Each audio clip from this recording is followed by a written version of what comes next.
पूर्ण बहुमत वाली सरकार 5 साल पूरे करके दोबारा जीत करके आए, ये शायद देश में बहुत लंबे अरसे के बाद हो रहा है।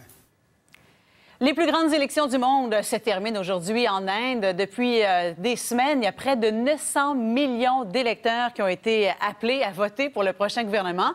On en parle tout de suite avec Sébastien Farcy, correspondant de Radio France Internationale et de Radio-Canada à Delhi. Bonjour Sébastien. Bonjour. Alors, vraiment, ce sont des chiffres astronomiques quand on regarde ça, des centaines de millions de personnes appelées aux urnes. Quel bilan on dresse quant au déroulement des élections? Alors, le déroulement a été assez pacifique. C'est une énorme campagne, bien sûr, à mener sur 6 semaines, 7 jours de vote différents qu'il faut organiser dans des régions très différentes, depuis les montagnes de l'Himalaya à 4500 mètres jusqu'au désert du Rajasthan, et à chaque fois transporter les urnes, pouvoir organiser ces élections qui fonctionnent par machine électronique à voter. On compte 1 million de bureaux de vote et 10 millions de fonctionnaires pour organiser ces élections, donc c'est vraiment massif. Et la raison pour laquelle c'est étendu sur une telle durée, c'est qu'il y a aussi des zones qui sont très perturbées, le Cachemire, des zones contrôlées par les maoïstes, et à chaque fois des déploiements de militaires sont nécessaires. Donc c'est dans l'ensemble très pacifique, bien déroulé. On s'attend au résultat, en fait, dès le jeudi prochain. Le dernier jour de vote est aujourd'hui. Est-ce qu'on a une idée du taux de participation à ces élections? Oui, assez élevé. Oui? Les différentes phases, enfin, assez élevé. Environ les 2/3 des électeurs se sont déplacés, ce qui est dans la moyenne, en général, des dernières législatives. Ah, c'est bon, hein, quand même. Quels sont les enjeux actuellement?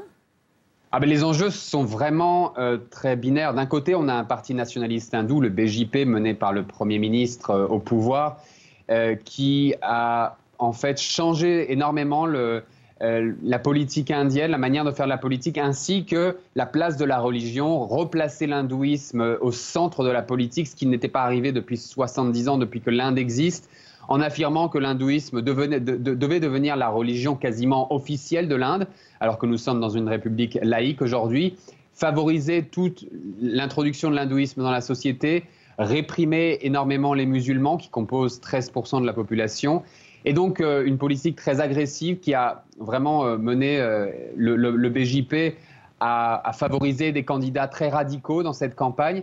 Et face au BJP, le Congrès, un parti laïque, un parti qui a dominé la politique indienne depuis 70 ans, mais qui est aujourd'hui dans l'opposition et qui a du mal à se faire entendre, mais qui met en avant plutôt une politique sociale en faveur des pauvres et une politique laïque surtout. Donc on a vraiment affaire à deux partis très différents. D'un côté, un parti très religieux, les musulmans très effrayés par une possible reconduite de ce parti, et puis de l'autre côté, le Congrès, qui lui essaye de revenir à quelque chose de plus laïque et en faveur des pauvres. Oui, voilà, Sébastien, je lisais des observateurs qui affirmaient que c'était la démocratie indienne qui était en jeu avec le scrutin actuel, surtout si le premier ministre sortant, Narendra, est reconduit. Oui, tout à fait, Narendra Modi, mais c'est plus que... D'abord, il y a bien sûr la place de la religion, le fait que nous parlons vraiment d'un suprémacisme hindou, donc d'une domination, une répression, une ostracisation des musulmans, donc ce qui est bien sûr condamné par beaucoup d'organisations des droits de l'homme. Les musulmans sont tabassés, assassinés, et les ministres du BJP souvent les félicitent, ces criminels. Donc on a vraiment affaire à une question de droits de l'homme. Et puis, plus largement, le Premier ministre Narendra Modi est devenu une sorte de figure au-dessus de la politique. Il se présente comme le gardien, le seul maître de la nation, et il a tendance à devenir une sorte de dictateur, ou en tout cas de leader très autoritaire, qui n'autorise pas les opposants à s'exprimer, ou qui les dévalorise, les appelle les ennemis de la nation. Donc une vraie offensive autoritaire, et c'est là où on peut parler en effet de la démocratie indienne en danger. Est-ce que si Narendra Modi revient au pouvoir, il va respecter l'opposition, respecter la Cour suprême, l'indépendance de la justice? C'est bien sûr toutes ces valeurs démocratiques qui sont en jeu aujourd'hui. Et est-ce qu'il a des chances réelles d'être réélu, Narendra Modi? Le BJP a en effet des chances. C'est très difficile de prévoir, bien sûr, le vote d'un pays aussi large, très divers.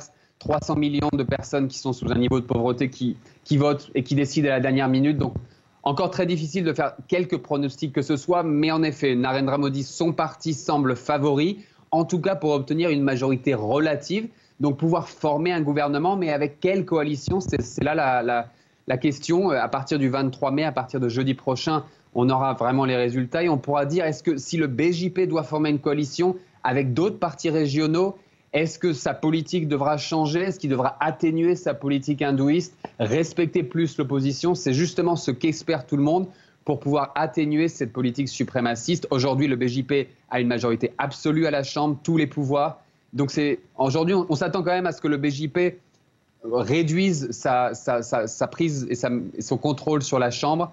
Donc ce qui pourrait en quelque sorte servir d'équilibre démocratique à son pouvoir, mais on s'attend en effet à ce qu'il soit reconduit. Narendra Modi, lui, sera choisi par la majorité de la Chambre.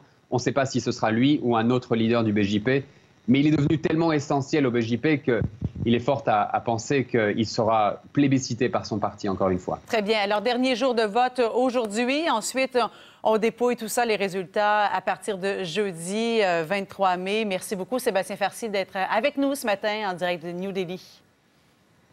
Merci à vous. Au revoir.